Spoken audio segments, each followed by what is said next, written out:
All right, guys. All right, I'm in the house right now to shoot this video for you guys, and this is I guess it's the 5th video, part 5 of the SHTF Start Now series. Okay, so we covered from starting your garden, your plants, growing your trees, and even with small animals to raise. Okay. But I want to go to the next point. Now, look, I'm not no expert at all this, so I'm just basically going to be sharing you just what I'm learning when I'm going through my experiences. Again, I'm in a backyard. I'm not on acreage. I'm in a regular city-sized yard, you guys. So I can't grow as much as when you're watching YouTube. All these, a lot of these homesteaders with the amounts they're growing, they have these pantry set up with all this canned food, and it's just like sometimes it's intimidating, and man, you want to do that, but the reality, the truth is, as a backyard homesteader, I'm never going to have my pantry looking like that. Okay, I just can't grow that enough food for that to happen. But you can learn to preserve and to save what you grow, okay? Because I've been growing food in my yard for years, for a long time, probably over 25 years, okay? And I've never done much to trying to preserve anything. So we've always just ate it, gave it away, or sometimes it rots and goes bad. And that's how it's always been, okay? Never really tried to use it to help supplement our grocery bill. Never even considered doing that. But anyway, so I just want to share on this video ways to store some of your food. All right, so the true reality is this: I can't grow as much as what I see the homesteaders on the YouTube growing, okay? And hopefully one day I'll get to that place, but for right now I'm not. And, we watch all those guys, and we can learn a lot from them. I'm not saying to not watch them. No, put that before you as a goal. You know, you want to get to that place like where they're at, okay? But you gotta, you know, if you're like me, you got to take them small steps. And a lot of those people, we didn't get to see a lot of their small steps. You know, we didn't see them when they were living in their city and the things they were doing then. We just hear the stories about it, but we don't see it. But anyway, so you and I that are living in the city and we're growing in a little backyard, are limited to the amount that we grow. But still, at the same time, you can find things to grow. Like one of the things, man, I highly suggest to grow is potatoes. I find that potatoes are easy. You get a bunch of them, and I'm going to show you what I did. This is my first year, my second year growing them, my first year canning some. So we chopped some of them up, and I got them canned, and I'm going to show you how we did that. And then I wanted to leave some whole, so I got a bunch whole. Now you fit less potatoes, I guess you do. If I would have had a small little potato, I could have fit another one in there, but at the time when I did this, I didn't. That's what I had right here. Okay, so you're going to have to do research on the foods that you want to can to last, okay? So potatoes, they have to be pressure canned, okay? So I went out and I bought me a pressure canner. So that's what this is right here, okay? Now, it's not the top of the line one. It's the cheapest one. I paid $100 for it, okay? $99 at Walmart. I'm not proud of it, okay?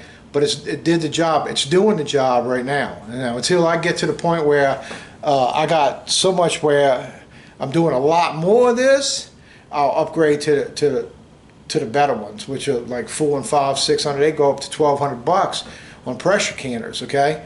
So this is what I have. It worked fine. It did great. It pressure canned potatoes. And even though that's for the pantry and we saving them, we still 2 days ago Mindy pulled a jar out and fixed it with a roast that we had, some of the whole potatoes. So it ain't like they're just going to sit there forever. We are going to use them, because when January comes again, which is in what, 5 more months, I got my 3 areas out there that I'm going to plant potatoes again. So we'll get some more next year. Okay, so I'll plant them in January. We'll be harvest them in like April. Okay, so March or April, right around there, we'll start getting them out the ground, maybe in May or something like that. Or I did a succession planting on those, so I might do one in January, one in February, one in March, and then that way we can do that succession planting, pull them up, harvesting, you know. So so this is what I did it with. I did it with this pressure canner right here from Walmart, and I'm not getting any. I'm not getting nothing off of it, not promoting Walmart. Just that's where it came from, $99. It worked fine. I got a little thing that got weights on it, and you're only limited to 5 pounds and 10 pounds. So anything more than that, and I don't know if when it comes to pressure canning, if there is anything more than that. That's how unknowledgeable about it I am. Okay, but potatoes was only 5 pounds of pressure for I forgot how long, 40 minutes I had to cook it. So when that starts rattling, you're at your 5 pounds. This little vent right here pops up, keeps it from exploding like a hand grenade because it's building pressure. So that's keeping it from blowing up, I would imagine. But anyway, so this worked great. Worked great. Now, just some other things that I have for preserving food, because we do, I do some other things. And it's not much, you guys. I don't have one of these big pantry full, but I do some things like I got my pickled quail eggs, and we usually have more than that, but I gotta make some more. I'm fixing to do that. Here is this is a mulberry jelly that I made, and we went through that. Matter of fact, I think one's down here. One is down here. So I got the mulberry jelly.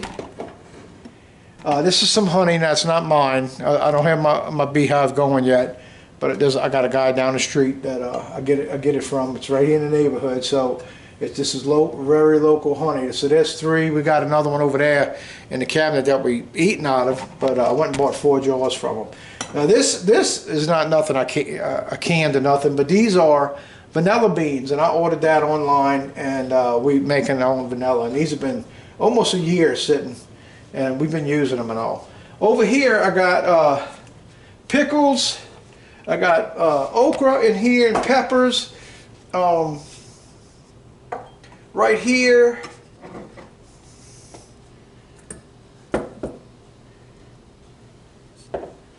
let me clear out some of this stuff here. Right here is some herbs. All right, some parsley, basil, and some sage. No, I don't remember. I didn't mark them. I'd have to open them up and smell them. But right now they sealed. Hot pepper jellies back here. I got green and red hot pepper jellies. And there's some other things I made that we're out of. But the little bit that I have, I try to save it so that we don't have to eat it all at one time, because that's how we always did it before. Well, we'd have it all. We don't want it to go bad, so we just try to eat it. And since we kind of more homestead minded, we were eating it so it wouldn't go bad. So we purchased a couple of things to help us to preserve some of it. So this is just bottom line, you guys.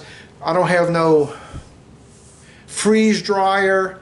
If I get my property and I'm getting the amounts of food that I could do that, I'll purchase a freeze dryer and I'll do it. But for the little bit I'm doing here, we have, like we said, we started off with the pressure canner. That was the last thing I had just bought, really.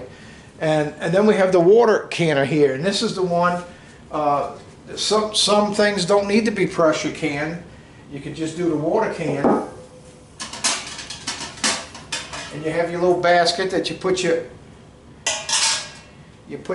jars in when you lower it down into the water, and you basically boil it for a certain amount of time, and then when you put your seals on, they suck in and seal it, and they'll seal it for quite a while, maybe up to a good year to be safe with something like this. With the pressure canner, up to 5 years, something like that. Now some other things that I do with some of this is I have this vacuum right here, a sealer. You can seal bags, but I also bought an adapter. That have these, and you have a little hose that goes in here in this little spot here, and you can put this. You don't have this the ring on it. You just put the sealer on it, and this goes over it, and it seals it. And then you can put the ring on it if you want. So I got the wide mouth, and I got the regular mouth. So I can do my jars like when I do my pepper jellies. Okay, I do that on my pepper jellies, and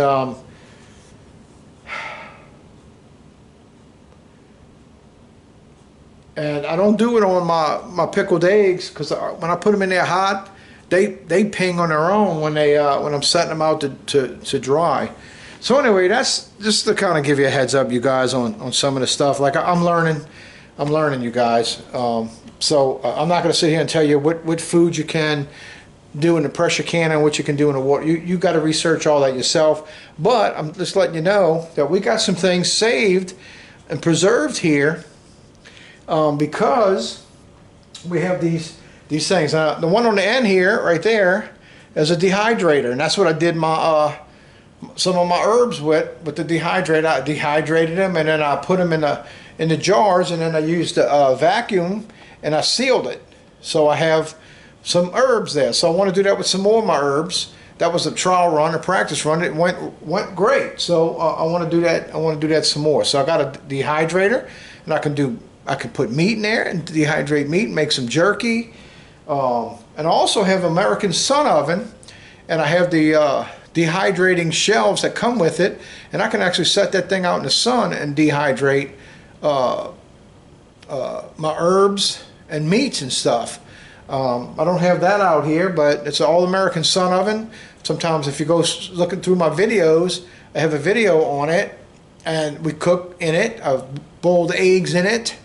I made, or not boiled eggs, I made hard boiled eggs, okay, in it, and yeah, and it's got the rack for doing the dehydration in that. So that's another thing. I never used it. I bought the dehydrator rack, so I can use it, but I went and purchased that just recently. Actually, I got that at the same time I got the pressure can. I bought both of those. So so that's what I have, you guys. This little display here of my things that I have to to help preserve food is a sealer, which seals things in bags. Plus, you can seal with the seal your cans, your jars, your mason jars. Pressure canner, water canner, and a dehydrator, and I have the sun oven, which you can dehydrate in that too. So look, just because you have a little bit of sun, at one time I probably would have thought, well, just to dehydrate it that much, is it worth it? Well, I find it is, because you see right now it's sealed up. We don't even have to touch it. We got other herbs we can use for right now. This is going to be for an emergency. When we run out and you can't get any more, I have some. Another source right there, your freezer. So now the only thing with your freezer is that you need to actually have a backup generator if something goes wrong. Okay, let's talk about that for a minute. Okay, so I have a little freezer in the back. Okay, what they call it? It's a chest. That's what you call it. It's a freezer. It's a chest. That's what you call it. It's a freezer. It's a chest. That's what you call it. It's a freezer. So that's another place of freezing your food. Now it's not freeze drying it, but it does freeze it, and your food can last a long time. I got meat in there that's going on. Now, if we lose electricity, what's going to happen? Well, that'll stay frozen for a little while, maybe a day, and you could probably go into 2 days if you never open it. And maybe if you can get a hold of, go take a ride somewhere and get some bags of ice and go drop bags of ice in there, you know, maybe. Okay. But if not, you got to have a generator. Okay, well, let's say you don't have a generator, or let's say you have one, but now you can't get gas. You know, or you hadn't had gas in a can because gas is expensive. Well, let's say gas keeps rising. Maybe one day you can't get the gas. Well, how are you going to keep it? So there's a little solar generator. This is the 1,000 watts. 1,000 watt little generator here. Okay, and it'll stay charged up. It's fully charged right now. It'll stay charged for a whole year. It's 100% right now. We use it sometimes when we go on long trips, because now I'm showing you different things. That right there is like an ice chest. See right here? There you go. So we got stuff in it now. We use it to keep little drinks in and all, so we're not going in the big fridge. We got it set at 32. It plugs in the wall, but also I have a plug, like a cigarette lighter, to go in your car, and you can plug it in your car. But I could also plug that right here. It's a cigarette lighter thing right here. So you have your DC, and then you have your AC. So you have plugs. I could plug it in here, or I can plug it in here. That's another way of preserving your food, is with your freezer. And so you want to be able to back up the power. The different ways that I have that didn't cost me a whole lot was, you got the sealer, we have the pressure canner, the water canner, back here is the dehydrator, and then we have a freezer, which we can operate it on this if we had to. So we have a vacuum sealer machine, pressure canner, water canner, the dehydrator, and a deep freezer. There's 5 things that I have for preserving food. Amen. All right, guys, y'all be blessed. Hope this helps you. Please subscribe to my channel. Please share. Even comment. All this stuff helps. Like it. All that helps my channel kind of get out, and it's going to help me get this out. And, you know, I'm trying my best to help people that's in the city that can't get out and get a bunch of acreage, to show them that they can do enough in their backyard to survive if SHTF happens. You can have enough food to survive. Yeah, you might not be able to eat like a king, but you'll be able to ration your food enough where you won't die, and you can take care of you and your family. And so that's going to sum it up. It's going to wrap it up, you guys, for today's video. And so y'all be blessed. Okay, see you on the next video. All right, bye.